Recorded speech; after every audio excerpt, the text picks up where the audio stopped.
ओम शांति। 31 जुलाई 2024। बाबा के महावाक्य। मीठे बच्चे, तुम्हें अपना टाइम वेस्ट नहीं करना है। अंदर में नॉलेज का सिमरन करते रहो तो निद्रा जीत बन जाएंगे। उबासी आदि नहीं आएगी। प्रश्न, तुम बच्चे बाप पर फिदा क्यों हुए हो? फिदा होने का अर्थ क्या है? उत्तर, फिदा होना अर्थात बाप की याद में समा जाना। जब याद में समा जाते हो तो आत्मा रूपी बैटरी चार्ज हो जाती है। आत्मा रूपी बैटरी निराकार बाप से जुटती है तो बैटरी चार्ज हो जाती है। विकर्म विनाश हो जाते हैं, कमाई जमा हो जाती है। ओम शांति। रूहानी बाप बैठ रूहानी बच्चों को समझाते हैं। अब यहाँ तुम शरीर के साथ बैठे हो, जानते हो मृत्यु लोक में यह अंतिम शरीर है। फिर क्या होगा? फिर बाप के साथ शांति धाम में इकट्ठे होंगे। यह शरीर नहीं होगा। फिर स्वर्ग में आएंगे तो नंबरवार पुरुषार्थ अनुसार। सब तो इकट्ठे नहीं आएंगे। यह राजधानी स्थापन हो रही है। जैसे बाप शांति का सुख का सागर है, बच्चों को भी ऐसा शांति का सुख का सागर बना रहे हैं। फिर जाकर शांति धाम में विराजमान होना है तो बाप को, घर को और सुखधाम को याद करना है। यहाँ तुम जितना जितना इस अवस्था में बैठते हो, तुम्हारे जन्म जन्मांतर के पाप भस्म होते हैं। इसको कहा जाता है योग अग्नि। सन्यासी कोई सर्वशक्तिमान से योग नहीं लगाते, वह तो रहने के स्थान ब्रह्म से योग लगाते हैं। वह है तत्व योगी, ब्रह्म अथवा तत्व से योग लगाने वाले। यहाँ जीवात्माओं का खेल होता है। वहाँ स्वीट होम में सिर्फ आत्माएं रहती हैं। उस स्वीट होम में जाने के लिए सारी दुनिया पुरुषार्थ करती है। सन्यासी भी कहते हैं हम ब्रह्म में लीन हो जाए। ऐसे नहीं कहते हम ब्रह्म में जाकर निवास करें। यह तो तुम बच्चे अब समझ गए हो। भक्ति मार्ग में कितनी खिटखिट सुनते रहते हैं। यहाँ तो बाप आकर सिर्फ 2 अक्षर ही समझाते हैं। जैसे मंत्र जपते हैं ना, कोई गुरु को याद करते हैं, कोई किसको याद करते हैं, स्टूडेंट टीचर को याद करते हैं। अभी तुम बच्चों को सिर्फ बाप और घर ही याद है। बाप से तुम वर्षा लेते हो शांति धाम और सुख धाम का, वही दिल में याद रहता है। मुख से कुछ बोलना नहीं है। बुद्धि से तुम जानते हो शांति धाम के बाद है सुख धाम। हम पहले मुक्ति में, फिर जीवन मुक्ति में जाएंगे। मुक्ति जीवन मुक्ति दाता एक ही बाप है। बाप बच्चों को बार बार समझाते हैं टाइम वेस्ट नहीं करना चाहिए। जन्म जन्मांतर के पापों का बोझा सिर पर है। इस जन्म के पापों आदि की तो स्मृति रहती है। सत्युग में यह बातें होती नहीं। यहाँ बच्चे जानते हैं जन्म जन्मांतर के पापों का बोझा है। नंबर 1 है काम विकार का विकर्म, जो जन्म जन्मांतर करते आए हो, और बाप की निंदा भी बहुत की है। बाप जो सर्व को सद्गति देते, उनकी कितनी निंदा की है, यह सब ध्यान में रखना है। अब जितना हो सके बाप को याद करने का पुरुषार्थ करना है। वास्तव में वहाँ सतगुरु कहा जाता है, गुरु भी नहीं। वाह गुरु का कोई अर्थ नहीं, वाह सतगुरु। मुक्ति जीवन मुक्ति वही देते हैं ना। वह गुरु तो अनेक हैं, यह है एक सतगुरु। तुम लोगों ने गुरु तो बहुत किए हैं। हर जन्म में 2-4 गुरु करते हैं। गुरु करके फिर और स्थान पर जाते हैं। शायद यहाँ से अच्छा रास्ता मिल जाए। ट्रायल करते रहते हैं और गुरुओं से, परंतु मिलता कुछ भी नहीं। अभी तुम बच्चे जानते हो यहाँ तो रहना नहीं है, सबको जाना है शांति धाम। बाप तुम्हारे निमंत्रण पर आए हैं, तुमको याद दिलाते हैं। तुमने हमको कहा है कि आओ हमको पतित से पावन बनाओ। पावन शांति धाम भी है, सुख धाम भी है। बुलाते हैं हमको घर ले जाओ। घर सबको याद है। आत्मा फट से कहेगी, हमारा निवास स्थान परम धाम है। परमपिता परमात्मा भी परम धाम में रहते हैं, हम भी परम धाम में रहते हैं। अब बाप ने समझाया है, तुम पर बृहस्पति की दशा बैठी हुई है। यह है बेहद की बात। बेहद की दशा सब पर बैठी है। चक्र फिरता रहता है। हम ही सुख से दुख में, फिर दुख से सुख में आते हैं। शांति धाम, सुख धाम, फिर यह दुख धाम। यह भी अब तुम बच्चे समझते हो। मनुष्यों की तो बुद्धि में नहीं बैठता। अभी बाप जीते जी मरना सिखला रहे हैं। परवाने क्षमा पर फिदा हो जाते हैं। कोई उस पर आशिक हो जल जाते हैं, फिदा हो जाते हैं। कोई फिर फेरी पहन चले जाते हैं। यह भी बैटरी है ना। सबका बुद्धि योग उस एक से है। निराकार बाप से जैसे बैटरी लगी हुई है।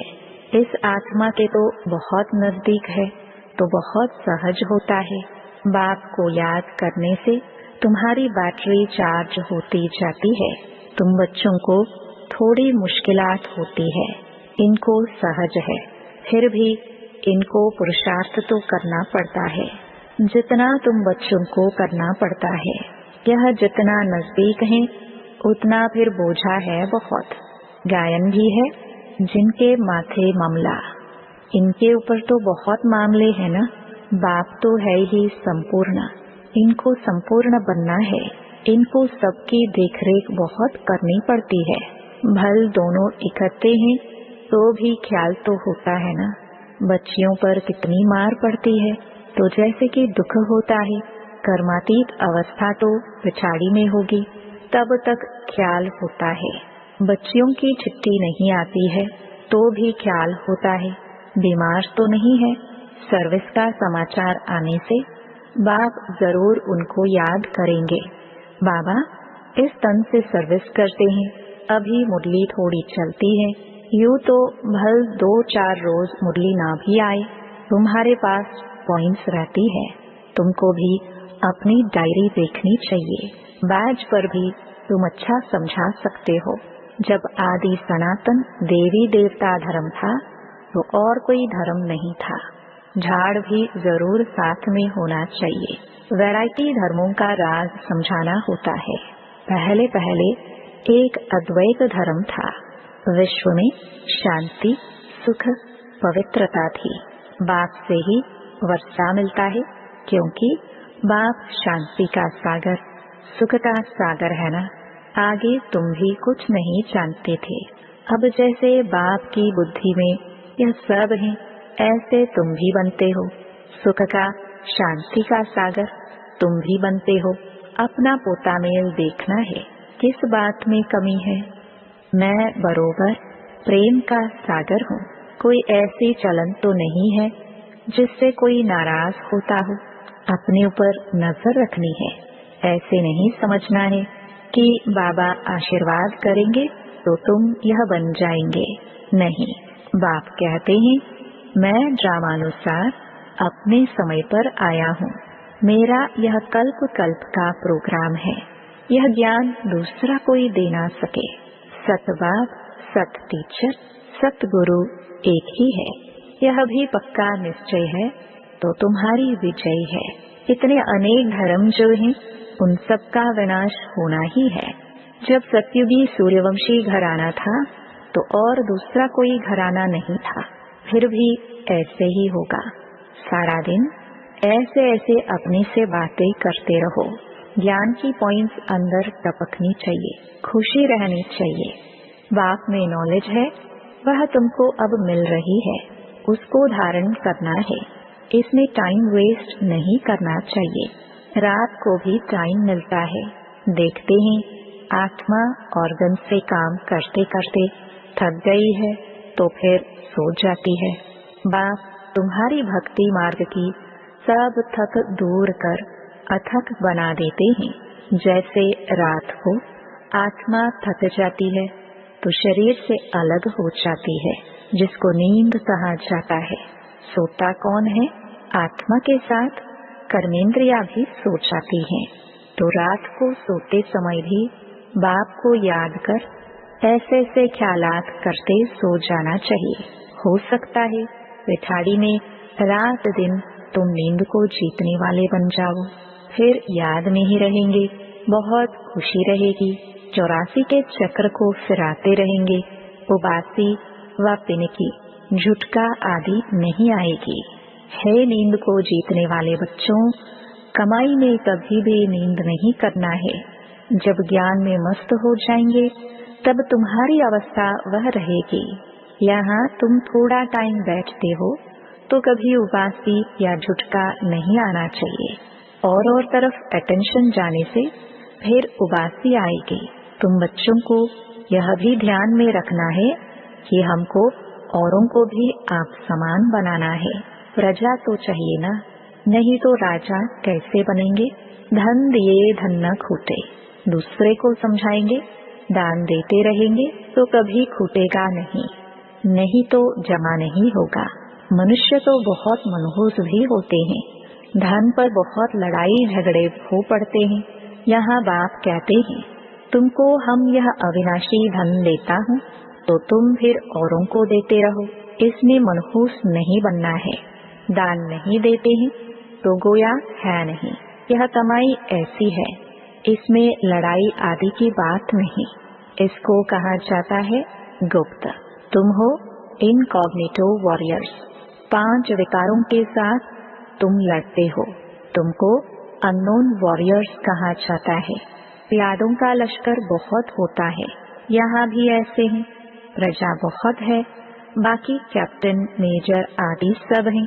तुम सेना हो, उसमें भी नंबरवार हैं। बाबा समझेंगे यह कमांडर है, यह मेजर है, महारथी घोड़े सवार है ना। यह तो बाप जानते हैं, 3 प्रकार के समझाने वाले हैं। तुम व्यापार करते हो अविनाशी ज्ञान रत्नों का, जैसे वह भी व्यापार सिखलाते हैं। गुरु चला जाता है तो उसके पिछाड़ी चेले चलाते हैं ना। वह है स्थूल, यह फिर है सूक्ष्म। अनेक प्रकार के धर्म हैं, हर एक की अपनी अपनी मत है। तुम भी जाकर उन्हों को सुन सकते हो। वह लोग क्या सिखलाते हैं, क्या क्या सुनाते हैं। बाप तो तुम्हें 84 के चक्कर की कहानी समझाते हैं, तुम बच्चों को ही बाप आकर वर्षा देते हैं। यह ड्रामा में नोंद है। अभी कलयुग अंत तक यह आत्माएं आती रहती हैं, वृद्धि को पाती रहती हैं। जब तक बाप यहाँ है संख्या बढ़ती ही जाती है। फिर इतने सब रहेंगे कहाँ, खाएंगे कहाँ, सब हिसाब रखना पड़ता है ना। वहाँ तो इतने मनुष्य होते नहीं, खाने वाले ही थोड़े, सबकी अपनी खेती रहती है। अनाज रखकर क्या करेंगे। वहाँ बरसात आदि के लिए यज्ञ आदि नहीं करने पड़ते हैं जैसे यहाँ करते हैं। अभी बाप ने यज्ञ रचा है, सारी पुरानी सृष्टि यज्ञ में स्वाहा होनी है। यह है बेहद का यज्ञ। वह लोग हद के यज्ञ रचते हैं बरसात के लिए। बरसात पड़ी तो खुशी हो गई, यज्ञ की सफलता हुई। नहीं होने से अनाज नहीं होगा, अकाल पड़ जाता। भल यज्ञ आदि रचते हैं, परंतु बारिश को नहीं पड़ना है तो क्या कर सकते हैं। आफतें तो सब आनी है, मुसलधार बरसात, अर्थक्वेक, यह सब होना है। ड्रामा के चक्र को तो तुम बच्चों ने समझा है, यह चक्र भी बहुत बड़ा होना चाहिए। एडवर्टाइज बड़े बड़े स्थानों में लगी हुई होगी तो बड़े बड़े लोग पढ़ेंगे, समझ जाएंगे कि अब बरोबर पुरुषोत्तम संगम युग है। कलयुग में बहुत मनुष्य हैं, सत्युग में थोड़े मनुष्य होते हैं, तो बाकी सब इतने जरूर खत्म हो जाएंगे। शिव जयंती माना ही स्वर्ग जयंती, लक्ष्मी नारायण जयंती। बात तो बड़ी सहज है। शिव जयंती मनाई जाती है, वह है बेहद का बाप, उसने ही स्वर्ग की स्थापना की थी। कल की बात है, तुम स्वर्गवासी थे, यह तो बहुत सहज बात है। बच्चों को अच्छी रीति समझकर और समझाना है, खुशी में भी रहना है। अभी हम सदैव के लिए बीमारियों से छूटकर 100% हेल्दी वेल्दी बनते हैं। बाकी थोड़ा समय है। भल कितने भी दुख मौत आदि होंगे, तुम उस समय बहुत खुशी में होंगे। तुम जानते हो मौत तो होना ही है। कल्प कल्प का यह खेल है। सिकरात कोई नहीं होती। जो पक्के हैं वह कभी हाय हाय नहीं करेंगे। मनुष्य कोई का ऑपरेशन आदि देखते हैं तो चक्कर आ जाता है। अभी तो कितना बड़ा मौत होगा। तुम बच्चे समझते हो यह सब तो होना ही है। गायन भी है, मिरुआ मौत मलु का शिकार। इस पुरानी दुनिया में तो बहुत दुख उठाया है, अब नई दुनिया में जाना है। अच्छा, मीठे मीठे सिखिलदे बच्चों प्रति माता पिता बाप दादा का याद प्यार और गुड मॉर्निंग। रूहानी बाप की रूहानी बच्चों को नमस्ते। धारणा के लिए मुख्य सार। पहला, बाप से अविनाशी ज्ञान धन लेकर दूसरों को दान करना है। ज्ञान दान करने में मनहूस नहीं बनना है। ज्ञान की पॉइंट्स अंदर टपकती रहे। राजा बनने के लिए प्रजा जरूर बनानी है। दूसरा, अपना पोतामेल देखना है। मैं बाप समान प्रेम का सागर बना हूँ। कभी किसी को नाराज तो नहीं करता हूँ। अपनी चलन पर पूरी नजर है। वरदान, ज्ञान के साथ गुणों को इमर्ज कर सर्वगुण संपन्न बनने वाले गुणमूर्त भव। हर एक में ज्ञान बहुत है, लेकिन अब आवश्यकता है गुणों को इमर्ज करने की। इसलिए विशेष कर्म द्वारा गुण दाता बनो। संकल्प करो कि मुझे सदा गुणमूर्त बन सबको गुणमूर्त बनाने के कर्तव्य में तत्पर रहना है। इससे व्यर्थ देखने, सुनने व करने की फुर्सत नहीं मिलेगी। इसी विधि से स्वयं की व सर्व की कमजोरियां सहज समाप्त हो जाएंगी। तो इसमें हर एक अपने को निमित्त अव्वल नंबर समझ सर्वगुण संपन्न बनने और बनाने का एग्जाम्पल बनो। स्लोगन, मनसा द्वारा योगदान, वाचा द्वारा ज्ञान दान और कर्मणा द्वारा गुणों का दान करो। ओम शांति।